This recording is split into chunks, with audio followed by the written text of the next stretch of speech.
Salut à tous, c'est Hugo de la chaîne NSS. Premiere Pro contient énormément d'effets. J'avais fait une tier list en plusieurs parties pour présenter 160 effets de Premiere Pro en fin d'année dernière. Je vous remets les liens en haut de l'écran. Et aujourd'hui, j'aimerais vous présenter 5 effets qui, à mon sens, sont beaucoup trop sous-cotés alors qu'ils sont ultra pratiques. Vous allez voir, il y a des effets qui marchent pour des textes, d'autres pour des vidéos, d'autres les deux. Et je vous propose de commencer tout de suite par le premier. Le premier effet, c'est l'effet Biseau Alpha que je trouve particulièrement efficace sur du texte pour créer du relief. C'est-à-dire qu'au lieu d'avoir un texte tout plat, vous allez avoir, comme vous voyez, un petit filet de lumière et d'ombre bien évidemment de l'autre côté de l'endroit où se trouvera la lumière. Et donc ça permettra un peu de mettre des textes en valeur comme je viens de vous le dire, de créer du relief, de donner un peu plus d'esthétique avec la lumière. Bref, ça a plein d'avantages et bien évidemment combiné avec d'autres effets, de l'ombre portée, etc.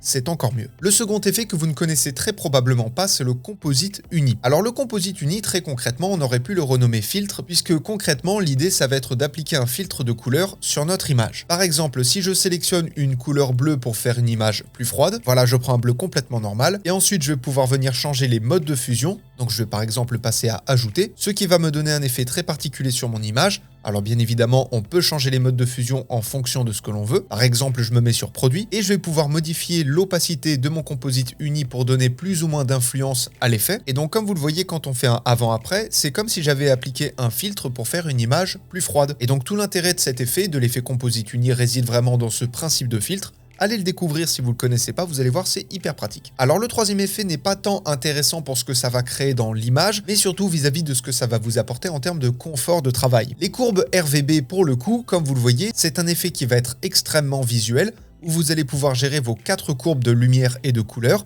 Donc ici en principal vous avez la lumière et ensuite rouge, vert, bleu, ça c'est très simple. Et la courbe se présente comme ceci, tout en bas à gauche vous avez les tons sombres, tout en haut à droite vous avez les hautes lumières et entre les deux vous allez avoir toutes les variations de lumière du plus sombre au plus clair, et c'est exactement le même principe pour les autres courbes. Et donc l'intérêt de cet effet c'est quoi? Eh bien tout simplement vous allez pouvoir avoir une vision beaucoup plus graphique, une vision beaucoup plus instinctive de la gestion de votre effet, de vos couleurs, etc. Et donc avec ça vous allez pouvoir faire votre colorimétrie dont j'ai fait une formation, je vous le rappelle, et je vous mets un lien en haut de l'écran et dans la description de la vidéo. Je trouve ça donc plus intéressant et surtout, comme je vous l'ai dit, plus intuitif que juste avoir une valeur chiffrée que l'on déplace sur un curseur. Là, vous avez un dessin, vous avez une certaine forme, et quand vous savez lire justement ces graphiques-là, c'est plus intéressant. Quatrième effet, c'est l'effet damier. Alors, l'effet damier, ça peut paraître très chiant comme ça comme effet, mais on va pas l'utiliser comme un damier. On va surtout l'utiliser pour faire des motifs particuliers. Pour le coup, surtout ce sur quoi ça va vous servir, ça va être pour faire soit des lignes horizontales, soit des lignes verticales. Donc c'est pour ça, comme je vous l'ai dit, on sort un petit peu de ce côté vraiment damier. Et surtout, c'est intéressant parce qu'on n'a pas vraiment d'effet qui gère ça dans Premiere Pro. Donc on adapte un effet, on l'utilise d'une autre manière de l'utilité qu'il a de base. Et surtout, comme vous le voyez juste en dessous, vous avez des modes de fusion, donc vous allez pouvoir créer des effets de lumière au même titre que le composite uni ou comme les modes de fusion. Je vous remets un lien en haut de l'écran si vous avez un petit peu de mal avec la notion. Ne vous inquiétez pas, c'est normal. Mais l'effet damier, au même titre que l'effet gris, ce sont des effets très intéressants qui ont un potentiel qui est assez mal exploité.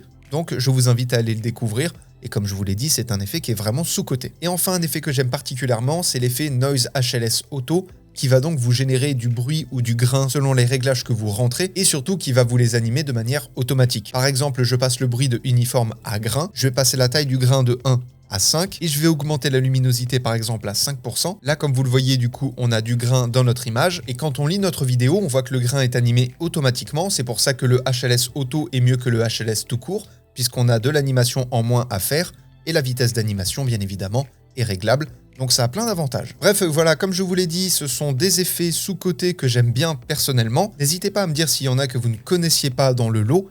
Et en attendant de se retrouver pour une prochaine vidéo, apprenez, utilisez et progressez dans vos montages. Je vous fais des bisous et à plus.